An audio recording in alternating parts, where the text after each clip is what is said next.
All right. Well, good afternoon, everyone. Thank you so much for joining us for today's installment of our summer history talks. My name is Janie Adams. I'm the History Engagement Coordinator for the Arizona Manager. I got a little title promotion, I forgot. I'm the History Engagement Manager for the Arizona Historical Society. I'm a staff historian, and I'm the Associate Editor of the Journal of Arizona History, and I will be your host for this afternoon's program. A little bit about the Arizona Historical Society. AHS is a nonprofit educational and cultural institution and a state agency, and we were established in 1864. AHS collects, preserves, and tells the story of Arizona's past through museum exhibitions, library and archives, outreach, educational programming, and through publications. AHS preserves our past, shares our state stories, and connects people through the power of Arizona's history. And our members love Arizona history. Support for programming like this and all kinds of programming that we do at the Arizona Historical Society comes in part from membership dues. And so if you'd like to see more programming like this, consider becoming a member. Some of the other perks of membership at the Arizona Historical Society are free admission to AHS museums, special member-only events, print copies of the Journal of Arizona History mailed to you, and so much more. And for information about membership, you can visit us online. So consider staying connected with us at the Historical Society, become a member, sign up for our email list, follow us on social media, explore one of our museums, and you can learn about all of the things that we do at the Arizona Historical Society by visiting us online at azhs.org. Some reminders for today's program. This is a Zoom webinar. So the panelists and myself, we can't hear you, we can't see you. Please use the Q&A feature for questions and comments. This program is recorded and it will be available on our YouTube channel in a couple of weeks. And again, if you enjoy this program, check out some of the other stuff that we do at the Historical Society. The next installment of our summer history talks is actually going to be this time next week with Dr. Denny Seymour. If you're interested in that program, I've included a QR code here. I'll linger for a second so you can snap that with your smartphone. Otherwise, information about all of the programs that we do at the Historical Society, including the rest of the summer history talks, are going to be on our website. On our event calendar through the rest. I think this series runs all the way through September, so there's lots more talks happening. All right, and without further ado, I would like to introduce our presenter today, Dr. Matthew Restall. Dr. Matthew Restall holds a PhD in Latin American history from the University of California, Los Angeles, and is currently the Edwin Earl Sparks Professor of History and Anthropology and the Director of Latin American Studies at Penn State.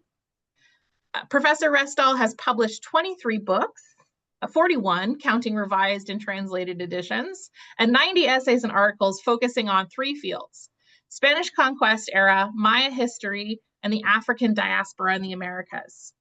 And additionally, the history of popular music, which is exciting.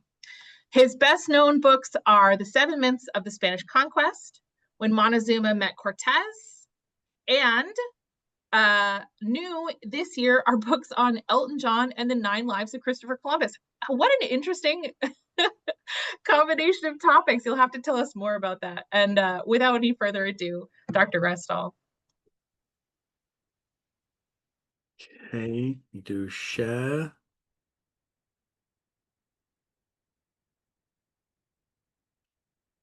Okay, does that look good, Janie? Yes.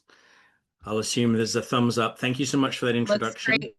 All right, thank you to David Turpie and Janie Adams for the work they did on email to make this happen. And thank you, those of you who joined. I wish I could see you. It's so much better to be in person, obviously, but this kind of makes it all possible by doing it on Zoom. I'm glad to see that you have a real talk next week directly about the Arizona past, because I'm not going to talk about that today. So you'll get your Arizona history fix next week.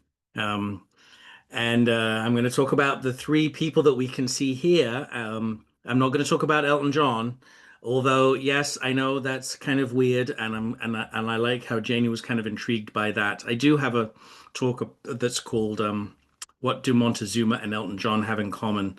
And I'm always happy to dive back into that subject and answer questions about, well, how on earth does it come about that I'm writing about such diverse subjects? Anyway, I have a text that I'm going to read more or less, kind of prompted notes and so on around my PowerPoint.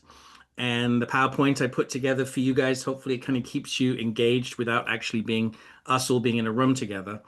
Um, and do save your questions to use the webinar feature so that this I won't talk for the entire hour that we have, not close to that.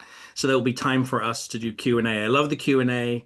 So do save your questions. I love hearing about what people are interested in, what they know and don't know, and so on. So I look forward to that. Okay, so I'm going to jump ahead. That I realized that this is deliberately kind of a misdirection where Columbus almost met Cortés and Montezuma. I know you're looking at the screen thinking, who's who and where are they almost meeting? But actually, they're not meeting there. I'm going to begin in a building that's not too far from me. I'm in Pennsylvania right now, complaining a little bit about the heat, which you'll laugh at because it's in the 90s here. I think it's at least 10 degrees hotter than that in Arizona. So you're the last people to complain to about the heat, obviously. But this is very far from you. This is the staircase to the old Mexican embassy in Washington, D.C., which since 1989 has been the Mexican Cultural Institute. And what you see here is just one small part of a massive mural painting that winds up three flights of stairs and three landings, depicting Mexican culture and Mexican culture and history, and in this scene, a wonderfully harmonious vision of our hemisphere. I think this day and age, that particular image of kind of wishful thinking really kind of resonates. Now, this mural was painted almost a century ago by Roberto Cueva del Rio, a poblano from Puebla in Mexico, still in his 20s. And he came with an enthusiastic recommendation from Mexico's most famous fresco painter, Diego Rivera. Further up the stairs from here, the young artist painted this oversized figure. Here is the man born in Genoa as Cristoforo Colombo, who became Cristobal Colom in Lisbon in his 20s, and then in his 30s in Spain, Cristobal Colon, and then Don Cristobal Colon. And only decades after his death did he start to become known in the English-speaking world as Christopher Columbus. He dominates this corner of the stairwell in an odd way, I think, as if he's been cut and pasted in from a different scene. Columbus never set foot, a single foot anywhere that became the United States. The Spanish conquistadors advancing on the left, ominously approaching the peaceful Aztecs on the right, did not in fact find and invade Mexico until 13 years after Columbus's death. So why's Columbus here? Wouldn't seem to fit in either Mexico or the United States. And that incongruity makes sense when we learn that Cueva del Rio had originally planned to place on this exact spot Hernando Cortés or Fernando Cortés, facing the Aztecs, whose empire that Spanish conquistador was about to invade. He did include the red-bearded conquistador who would go on to commit atrocities in Mexico, Guatemala, and even in Peru, Pedro de Alvarado, a loyal captain to Cortés, behind whose cloak, rather than Columbus's cloak, as you see here, he really belongs. However, in 1935, having spent 2 years sketching out and painting much of the mural and up and down the stairwell, Cueva del Rio returned to Mexico. And by 1941, when he came back to Washington, D.C. to complete the work, and this is the best picture that I can find anywhere that even the Institute has of him painting, he decided instead to paint Columbus. Why? I don't know exactly what Cueva del Rio was thinking, but his decision makes sense in terms of the larger historical contexts that I've been pondering for some years. Here's a trio of recent books of mine that relate to the subjects that I'm talking about today. So I'm drawing on partly on the work that I did for when Montezuma met Cortés, also to the kind of updated edition of Seven Myths of the Spanish Conquest, and then the new book, The Nine Lives of Christopher Columbus, which comes out in October. The press wanted to release it on Columbus Day / Indigenous Peoples Day, but it's already written and printed and everything. You can't get it yet, but you can certainly pre-order it. That's my plug. Um, now I'm not an art historian. I'm just a regular old historian. So my talk isn't about Cueva del Rio himself or his work. I'm simply using him as a pretext to explore those historical contexts.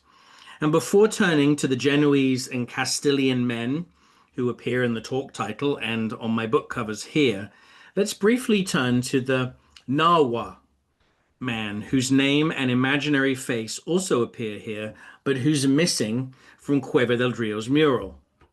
That's the Aztec emperor, Montezuma. So instead of this, Columbus facing the Aztecs, this is the image of the great Spanish-Aztec encounter that most readily comes to mind.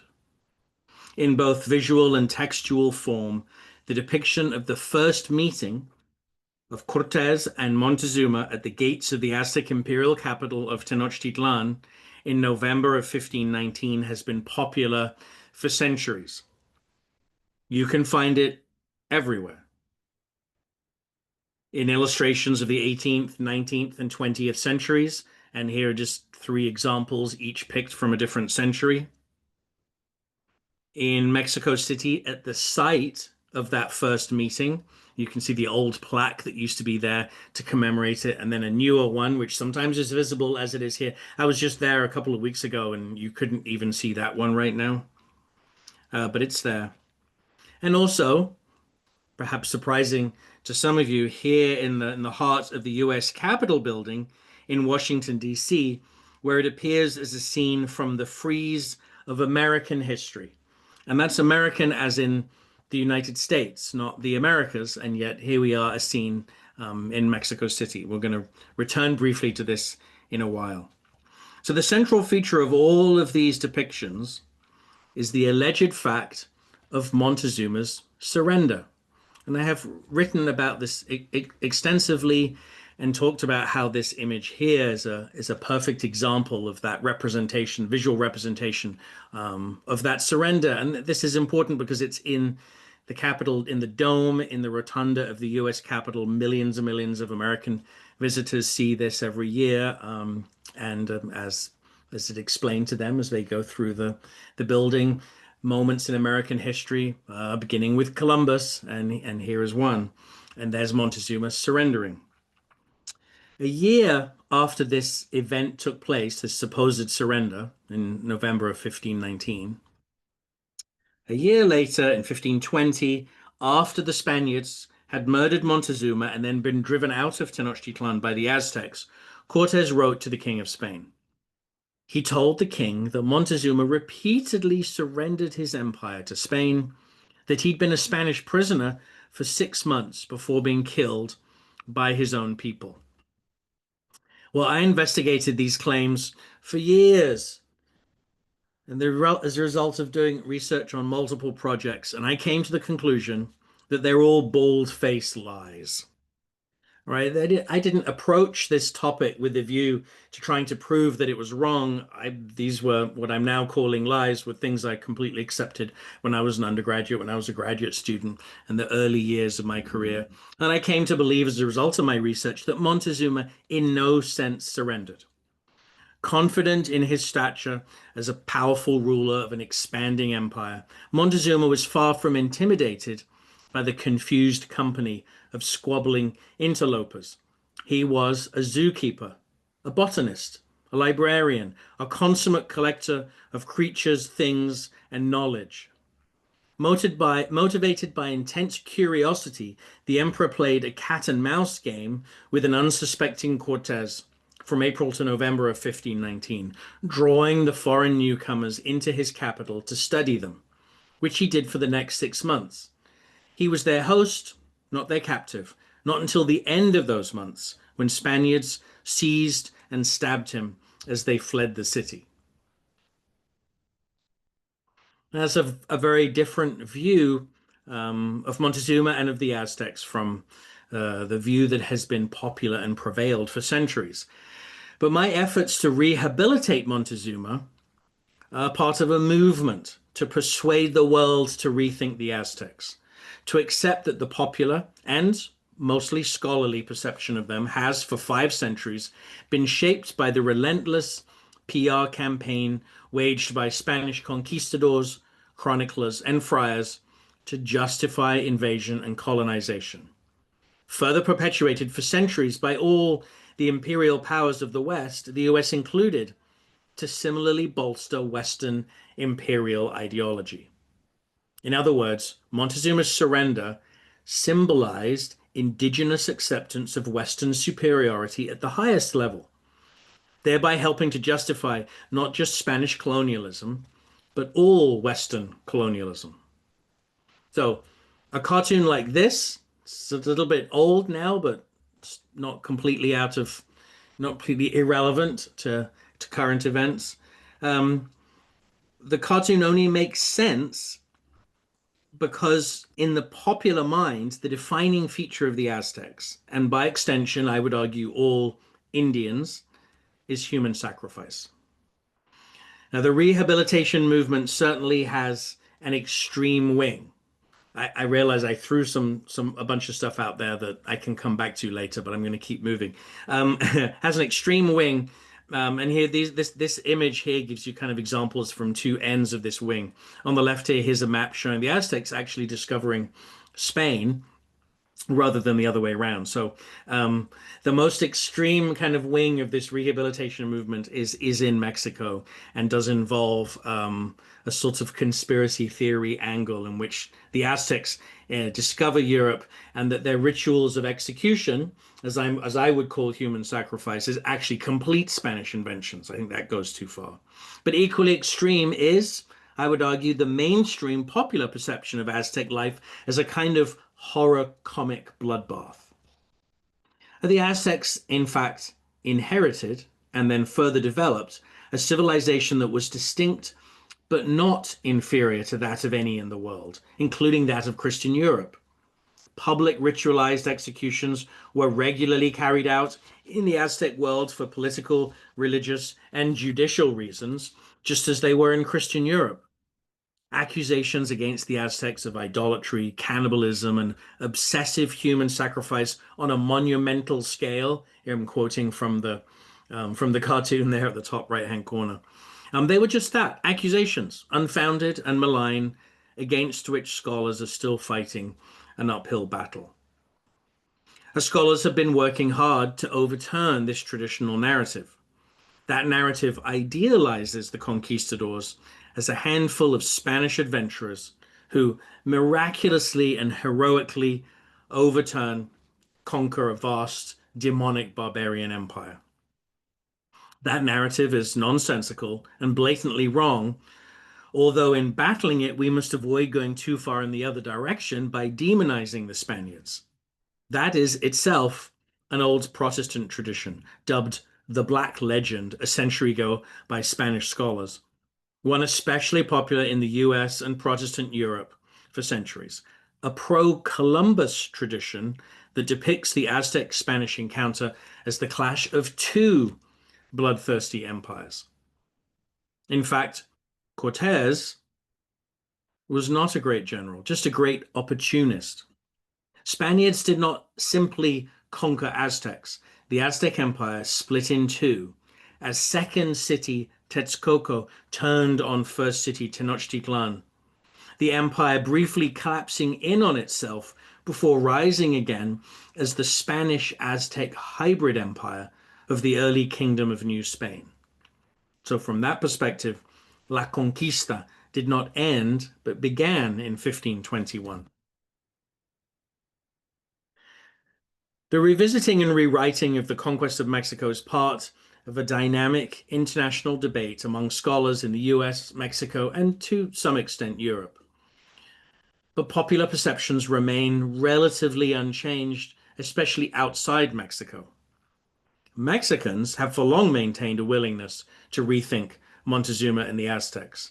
Indeed, Cuevas del Rio's highly romantic Aztec vision that you see here, influenced more immediately by his patron Diego Rivera and the indigenismo movement, the indigenism movement in Mexico, reflected a much larger tradition of emphasizing Aztec achievements not in ritual killing, but in poetry and philosophy, literature and song, theatre and dance, architecture and engineering, and artistic production of all kinds. Is such a vision of the Aztec past as a pastoral idyll too romantic? Probably. Tenochtitlan was a city primarily of festivals and families, but not exclusively so. It was also the scene of public executions and violent expressions of imperial might, as all history's imperial capitals have been. Either way, this is a vision here in front of us that excludes Cortés. For the myth of Montezuma's surrender turned Cortés into a conquering hero of military and diplomatic genius, as he hoped it would. And those paired images of Cortés and Montezuma were two sides of one coin, requiring each other to persist, helping the heroic portrait of Cortés to survive up to the present. To an extent, in Mexico, for example, the independence movement of the 1810s and 20s undermined Cortés's popularity, as did the revolution, even more so a century later. Cortés and Montezuma were increasingly problematic historical figures, as reflected in their absence in this image here and on the entire stairwell in the Mexican embassy. It was still possible in late 20th century Mexico City for there to be a public statue of Cortés, if hidden in remote places, where they were still subject to vandalism. This once famous, then infamous, now kind of obscure and forgotten statue was prominently located very briefly in Mexico City and had to be moved because it was constantly being attacked. It's metal, so it can't be broken up into pieces, but it was constantly having red paint thrown on it and so on. When it got moved to this obscure location in a park, the little boy on the right, that's the Martin, the son of Cortés and Malincino Malinche, was stolen and has been gone for decades. No one knows where it is. Now, in the United States, those factors didn't really pertain, yet the Protestant America's anti-Spanish tradition kept Cortés from being a common figure of imperial heroism in the US and elsewhere in the United States. His appearance in the frieze of American history in the Rotunda is, in fact, a relatively rare one. It's kind of the exception that proves the rule. Here, and that here meaning in the US Capitol building, and nationwide, Cortés is overwhelmingly eclipsed by Columbus. So, before Cuevas del Rio made his choice, America chose Columbus over Cortés. Again, why? We go back to this. When we look at a Columbus image, we might imagine that we are seeing the original Columbus, be it Cristoforo Colombo or Don Cristobal Colon. But whether the image is half hidden, safe from protesters like this one in the Mexican Cultural Institute. People can't wander in here and vandalize the painting, not at all easily.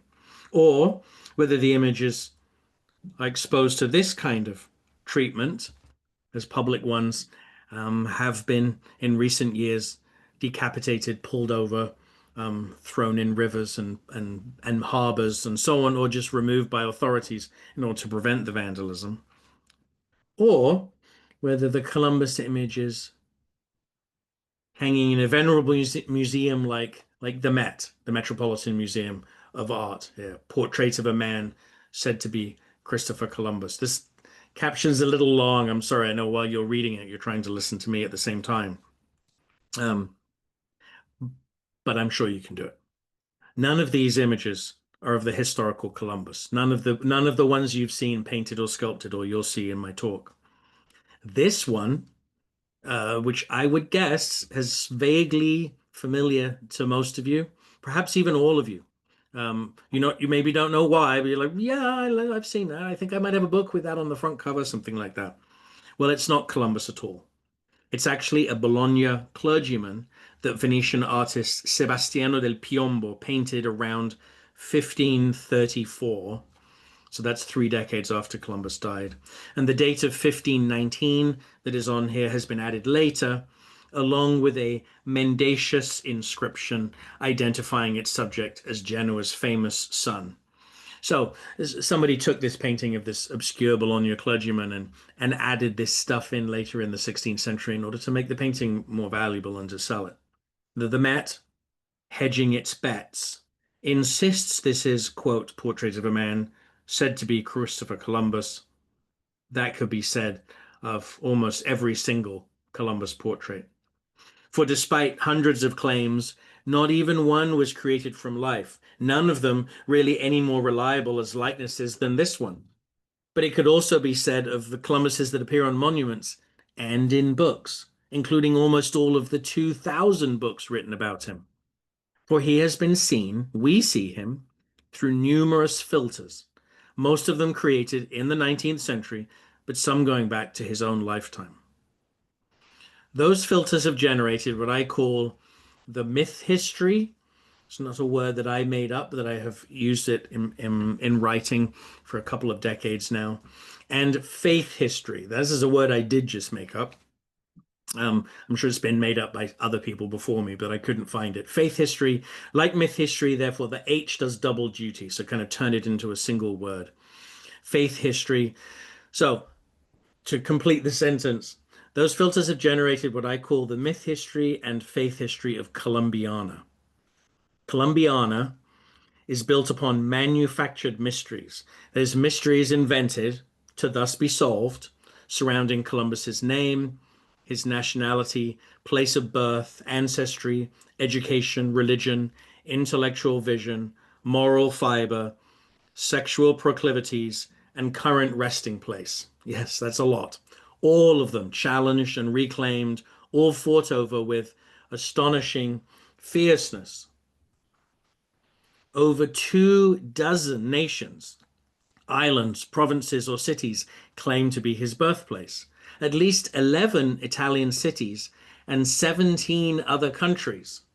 And so here is where my term faith history comes in, right? That someone can turn around and say, like, I'm sorry, but there's absolutely no evidence that this house on in the port town of Calvi in the island, Mediterranean island of Corsica, that Columbus was born here. In fact, there's very good evidence that the building was constructed, the one that's in ruins now, was constructed long after Columbus lived.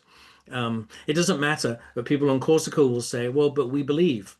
We believe that that's where Columbus came from. And therefore, we then believe, we have faith in the books written by local historians that present their belief as facts. That's where my faith history idea comes in. Columbus's bones, his remains, were moved over the course of 4 centuries, 3 or 5 times, and have spent time in 3 or 5 cities. That number, that 3 or 5, is not just me hedging my bets. It depends on whether you're on Team Dominican Republic or Team Spain. 3 countries claim to have his remains today. A Spanish campaign to prove, through DNA analysis of bones in Seville's cathedral, that Columbus was a covert Jewish Spaniard is now in its 3rd decade, proving that if science has its limits, there are no limits to the alchemy of turning a belief into fact through simple repetition. For in the confounding, topsy-turvy, faith historical world of Columbiana, belief precedes evidence. There is in fact no more evidence that Columbus was Jewish than there is evidence of him being Norwegian, French, a Majorcan love child, an aristocratic Portuguese spy, or a Greek pirate. Those are just some of the claims in the more than 200 books devoted specifically to Columbus's true origins. Columbus, it seems, has been whomever his inventors want him to be. And why is that?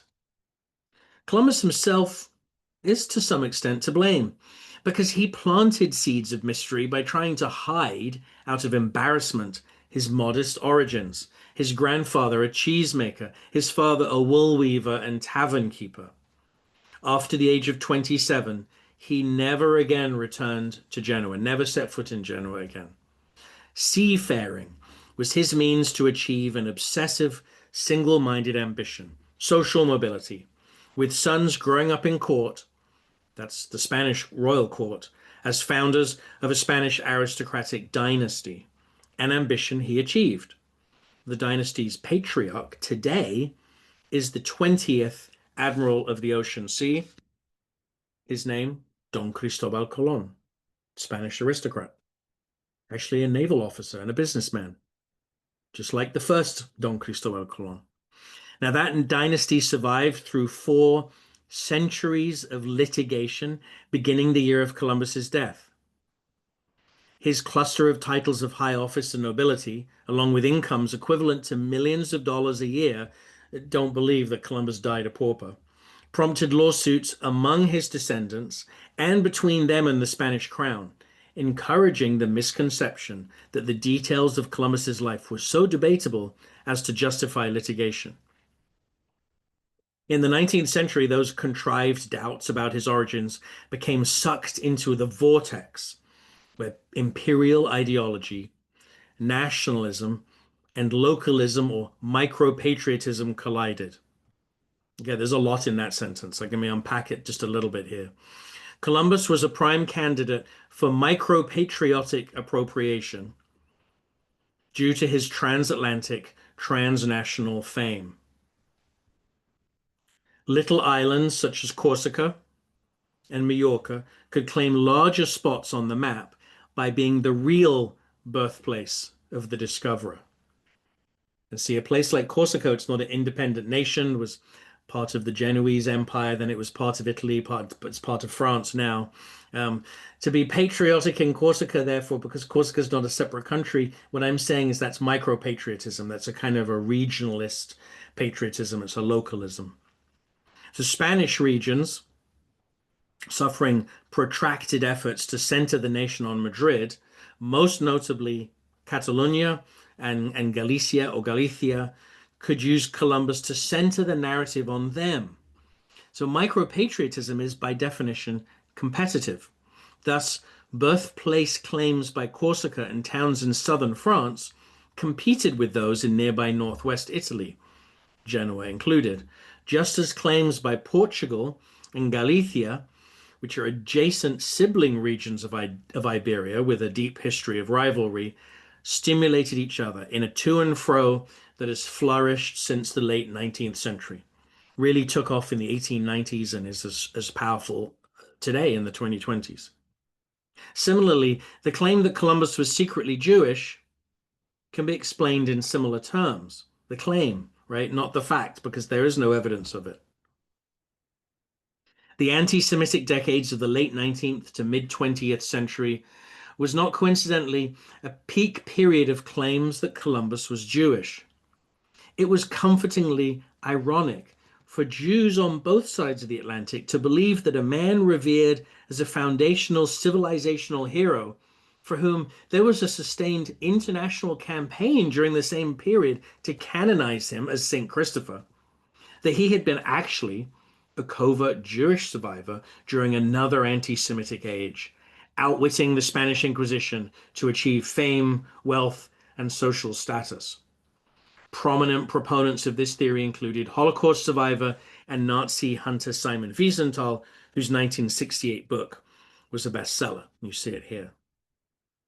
The myth history of Columbiana ranges then from topics that require serious historical debate to those more disturbing or merely absurd.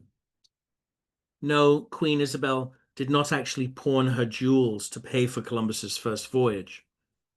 nor was there a love affair between them. Apologies to you romantics. Columbus never set foot anywhere that is now the United States. I mentioned that before.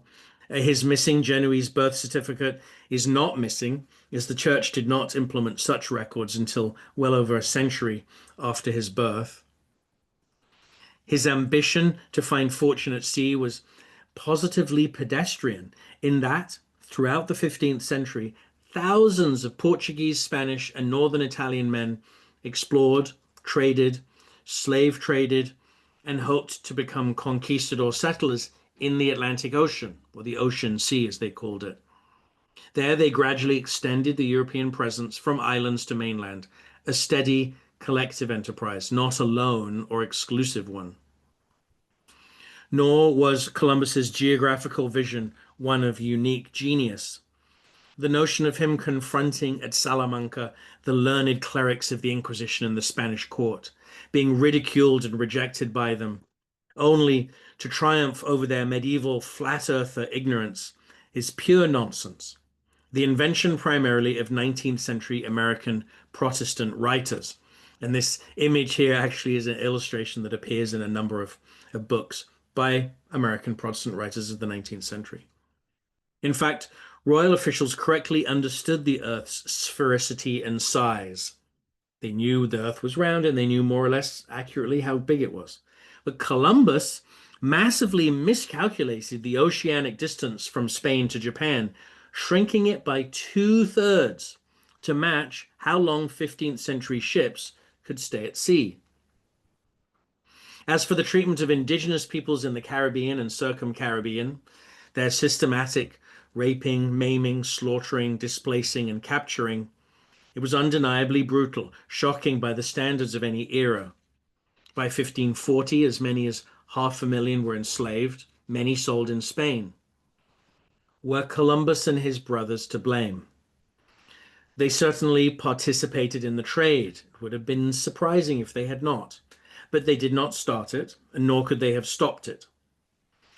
That does not necessarily excuse Colombian involvement, but nor can such patterns of exploitation be credited to or blamed simply on him. At the root was not the Genoese mariner, but the logic of empire and the violent, exploitative bigotry of colonialism. So whether your inclination is to defend or denounce Columbus, to champion or bemoan European colonization in the Americas, I suggest that the cause and effect connection between the two, that is Columbus and world history since 1492, is a misleading myth. By exorcising the ghosts of Columbus, maybe common ground can be found. But which ghosts? Columbiana has manifested multiple Columbuses. In the 9 Lives of Christopher Columbus, okay, I think I said I wasn't going to plug my book again, but well, here's the image on the cover. I've reduced that plethora to a manageable set of 9.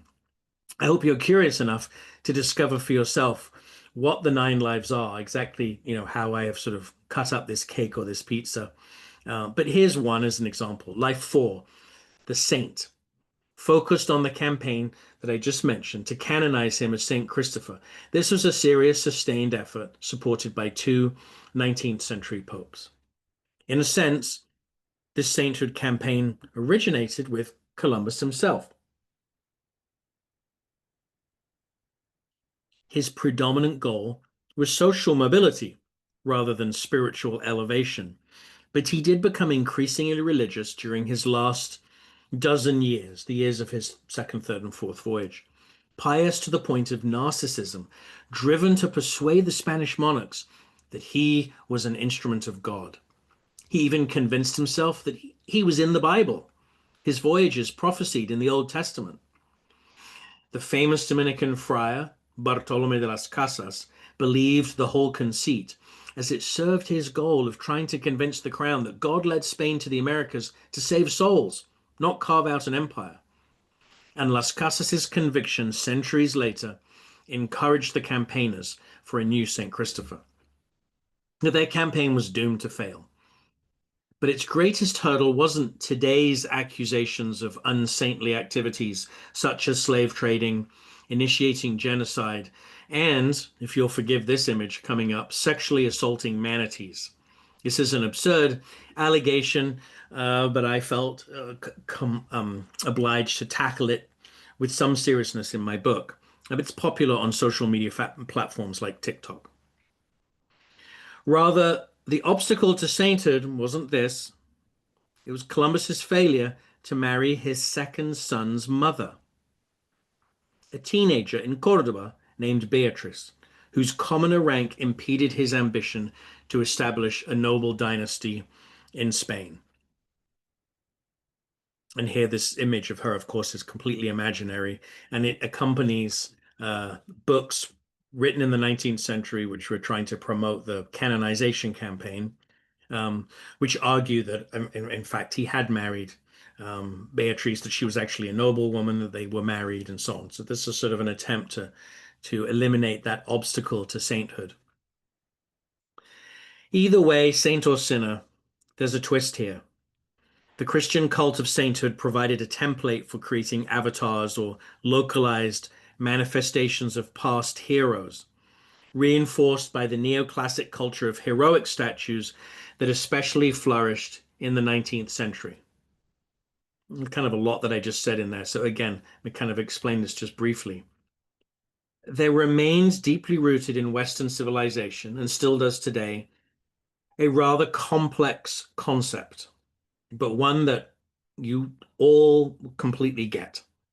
And that is that a painting or statue could represent a mere mortal who at the same time was both otherworldly and of local significance. So what distinguished one Christ or Virgin Mary or any saint from another of the same name? The local roots of the image. That tradition became attached in a secular way to Columbus. So such sculpted avatars are in effect the Christopher Columbus of Philadelphia. That's the one you see at the top here in the middle. El Cristóbal Colón de Barcelona, or in Catalan, Cristòfor Colom. He's here somewhere. One of these, on the bottom row. Il Cristoforo Colombo di Genova, the Genoa one. You can see on the left here, a Cristoforo Colombo La Patria. That's the statue in Genoa, and so on and so forth. Meanwhile, historians in the late 18th and 19th centuries, especially in the Protestant English-speaking world, took Las Casas' depiction of Columbus and they ran with it. From William Robertson to Washington Irving to William Prescott, Columbus was reinvented as not only pious and divinely chosen, but dramatically different from the Spaniards, be they crude sailors, conquistador brutes, or ungrateful monarchs. This American Columbus was better than them, untainted by the old empires of the British or Spanish, a rugged and inspired individualist, a distinctly American hero, the patriotic grandfather to Washington as founding father. The young republic's capital city was named after both, right? The city of Washington in the District of Columbus. In the 19th century, variations on Columbus rivaled America as the name for the nation. It's America. It came closer to being renamed Columbia than you might imagine. Its places and its institutions, eventually more than 6,000 public ones alone, named after him, more than in all other nations put together. And even despite the removing of Columbus statues in recent years and the changing of some names, that number of 6,000 is almost the same today. I mean, you're talking about, I think, 40 statues removed between 2018 and 2021, something like that. Even before the Capitol's dome, that's the US Capitol there in Washington, D.C. This is in 1861, this picture. Even before the dome was completed, it wasn't completed till 1866, politicians and visitors encountered multiple manifestations of the American Columbus. From the mid-19th to mid-20th centuries, American presidents were inaugurated beneath the shadow of the Columbus, of Luigi Persico's discovery of America. that very prominent image that you see there on the left, that's Polk's inauguration, and then a century later, Eisenhower, and you can still see Columbus there holding the globe. That's not a bowling ball, that's the planet Earth, and the cowering woman beside him is an so-called Indian maiden. Installed in 1844, this sculpture's promotion of European hegemony over indigenous America was a perfect expression of how the US saw itself at the time. But America would slowly outgrow that vision. And when Persico's discovery was removed in 1958 during a building renovation, it went into temporary storage from which it has yet to emerge. While Persico's discovery rots in hiding, too hot a political potato either to be seen again in public or destroyed, Columbus persists nonetheless as a capital presence, most notably in the Rotunda, where he appears 3 times. There, this vision here of the landing of Columbus, this was completed in 1847 by John Vanderlyn, arguably remains a quintessential American self-image, arguably as appropriate to political moments like this as Persico's discovery once was. And here you'll immediately spot what this is and when this was, as January earlier this year. President Carter in the Rotunda, and of course, very few people probably were like me, history nerds, couldn't help but see there's Columbus right in the background overlooking all of this. Meanwhile, between 1800 and the outbreak of the First World War, so the kind of long 19th century, the US population exploded from 5 to 106 million. That's 5 to 106, an astonishing population growth, a growth resulting overwhelmingly from immigration. Italian migrants to the US in the half century prior to 1920 comprised one of the most significant movements of people in human history. Facing endemic and often violent discrimination, Italians sought both to forge local community organizations. Inevitably, they also joined what had originally been the Irish-American Knights of Columbus, and they sought to assimilate as new Americans. And because Columbus was so visible as an icon of patriotism, especially in the years surrounding the quadricentennial of 1892, that's the peak year of Columbus adulation in America, it was natural for Italian migrants to adopt him. After all, he was likewise an Italian and a Catholic who crossed the Atlantic Ocean in pursuit of a better future for his family.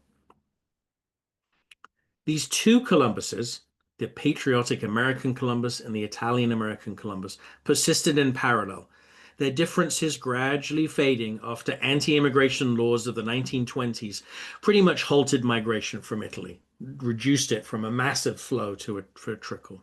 And after that, Italian Americans became more American than Italian.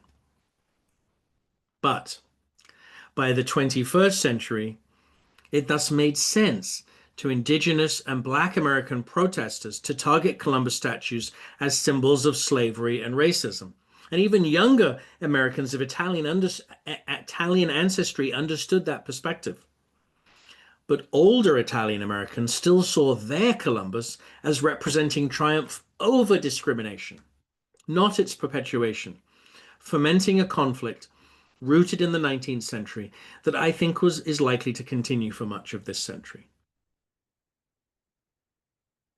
Almost wrapping up here. A century ago, the twin patriotic Columbuses, the American Adam, the patriotic American Columbus, and the Italian American one, predominated. The tableau created here by Roberto Cuevas del Rio may not have reflected well the historical context of the 15th and 16th centuries, right? Columbus and the Aztecs makes no sense, but it echoed those of the 19th, allowing him to insert Columbus less as an invader and more as a holy civilizational ambassador. As such, he seemed at home in the Mexican embassy in the United States, in the US capital district named after him. He's a diplomatic contrast to the lurking, sword-wielding figure of Alvarado behind his cloak, a substitute for the absent pair of Cortés and Montezuma, both of them imperialista generals. As the embassy was in the United States, Montezuma might have been included. After all, his image as the weak, superstitious emperor who surrendered without a fight, erroneous but persistent misrepresentation, resonated in DC and in the United States, not least because of the Mexican-American War. Here's another image from that same frieze. Looks very similar. Also takes place in Mexico City. This is General Santa Anna surrendering to invading American forces under General Scott. And if you stand in the dome and look up and see this, and then you turn and look exactly across, that image faces this one. So that war, the Mexican-American War, reinscribed Montezuma as a symbol of surrender in the Mexican heartland, be it in 1519 or 1847. And that association would only deepen in the 20th century American imagination. By the very same token, clearly, neither the real Montezuma, that is, the authoritarian ruler of an expanding empire, nor Montezuma, the surrender monkey, was right for the Mexican embassy. So no wonder he's not there.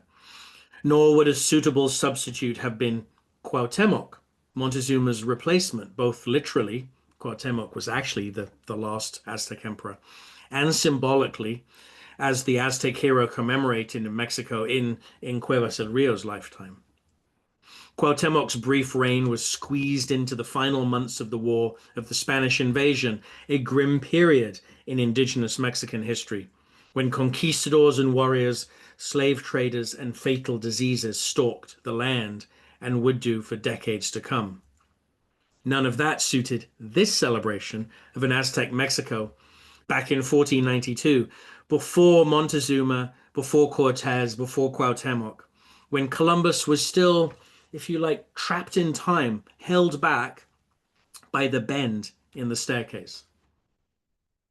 We cannot judge the Mexican painter, therefore, for choosing Columbus over Cortés, for rejecting a grim conquistador in favor of an historical figure who had already been cloned and claimed and reproduced in so many ways, more so in the United States than anywhere.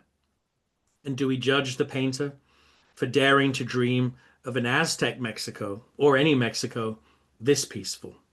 Surely not. Thank you very much.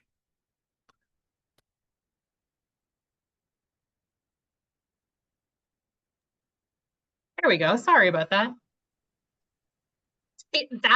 I think that as kind of Arizonans, as Westerners, Western history folks, we are so familiar with kind of the mythology of our history and how that kind of develops over time. So it's so interesting to see that with your presentation, right? And how kind of primary sources become kind of these interesting places where these myths spring from. And I guess it's a reminder to be critical of everything that you read and think about where is this coming from, and why would, what is someone's motivation for portraying whatever event or person in this way. Mm-hmm. Yeah, I mean, I think it's sometimes it's a little kind of unsettling for people when professional historians tell people who are fascinated by history but aren't professional academics, when the professional historians say, well, what you learned in school about the birth of the nation, so on, it's mythology and it's wrong. It's kind of unsettling, and sometimes people get upset, and I totally understand that. And it sort of seems like academics like, well, we've done all this work and we know and you guys don't know, and so on. So what I say is, look, history is not set in stone. We imagine that past events, because we can't go back in a time machine and change them, therefore cannot be changed. All we have to do is discover what they were, and then we get to the truth, and then that's it. And so what I say is, no, historians, we're constantly debating and arguing with each other, that we make cases, we make arguments saying, look, I think this is what really happened. This is what people were really doing. This is what they really thought. But we know that the next guy is going to come along, probably, one of my own grad students, if not somebody I went to grad school with, is going to come along and say, yeah, that's nice try, Restall, but I don't agree, and this is why. And that's all part of the fun of history, whether it's, by professional historians, public historians, um, educated readers, members of the Arizona Historical Society, right? That's the whole fun of it, is that the past constantly changes and will continue to change. And I'm sure there'll come a time when, my books will be considered absurd, outdated, early 21st century trash. And then there's the pendulum will rotate again. People say, oh, actually, I think Restall may have had it right again. And then the pendulum will swing back and so on. I'm going to roll from that right into this first question there. Yes, Alvaro Enriquez I Dreamed of Empires. Yes, I have read it a couple of times. We have not met, but we know of each other, and we've had some sort of indirect communication. And there was a plan to have the two of us give a presentation in the Mexican Embassy in Washington, D.C. that hasn't happened yet, but I'd hope it does happen. And if you ever hear anything by him, sort of podcast interviews and so on, he's very generous about my book When Montezuma Met Cortés, and said that that was very influential on him. And that was, I read his novel. I'm like, this is extraordinary stuff. It's kind of crazy in a good way. Is it an accurate portrayal of what happened? It's not trying to be at all. And it's very obvious it's not trying to be. And there's things in there that I really like, and I feel as if there's sort of a novelistic accurate representation of something. And then there's stuff that I'm like, no, that's Enrique's imagination taking flight. But he has said that my book influenced him, and I feel as if his novel has influenced how I then see my own book in turn. So I like it when somebody brings that up. I think these two things kind of work very well together. I wish I could get students to read, my fat book and a novel all in one week so that I could then have them discuss it. I haven't figured out how to make that work, but I love the idea of doing something like that. Maybe I can get, Alvaro and I together and we can have people read those two things. And then the other question just says excellent presentation. So, uh, Yeah, I think historians, we need to connect with art more. Art as a source, art as an expression of an understanding of the past. mhm. I think that that's really important. Yeah, I mean, I'm not an art historian. Why am I, why do I use, I think giving a presentation with a PowerPoint, it's so important nowadays, right? People expect visual images. And so I like to kind of fixate on things and use them as a kind of a hook or an anchor, whatever the metaphor is you want to use to kind of get people involved. But also, I just lived in DC for a year. And I had a fellowship at the U.S. Capitol Historical Society. So I should just say a shout out and thank you to that historical society. You probably think that's super fancy compared to yours, in Arizona. I can imagine you being sort of very modest. Well, ours is just in Arizona. No, I bet yours is just as well funded and has as many members and is just as dynamic as the one in the US Capitol, which is a relatively kind of modest affair, but also it has members like I'm sure your members who are really kind of passionately interested in history. That this fellowship allowed me to do research in the US Capitol building. So there's a lot of those kinds of images I didn't, that wasn't the talk that I was giving to you today, but I did give one in DC just a week ago that was specifically about all of these artworks saying, look, the US Capitol is an incredible art gallery and museum. No one ever calls it that. You don't think of it like that, but it has thousands and thousands of artworks in. And they're really interesting because they haven't simply been chosen by collectors and curators. You go to, I don't know, you would be able to think of what would be the most obvious art museums in Albuquerque or let's go adjacent state to say Santa Fe or somewhere to see kind of local art and the history of local art, blah, blah, blah, blah. this is U.S. Capitol is a unique art museum in that those images have been chosen for political reasons. And anything involving politics involves conflict, right? I mean, we're in a democracy. We got multiple parties and people are arguing all the time. Oh my God, we know that.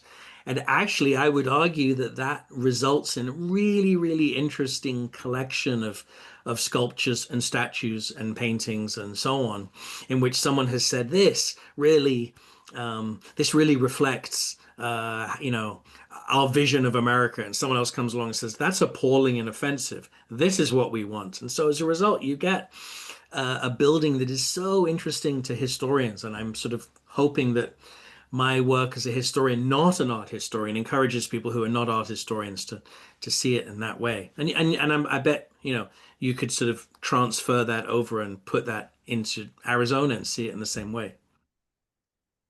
Absolutely. Well, Dr. Restall, thank you so much for your time today.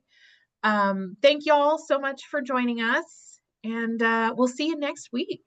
Oh, yes, I won't, but thank you, all of you who joined here. And those of you who joined and did not put a Q&A in there, please feel free to email me. You can easily find me, and I will happily respond to any kinds of questions you have and objections or anything like that. I'm very happy to do that. Anyway, thank you so much for having me.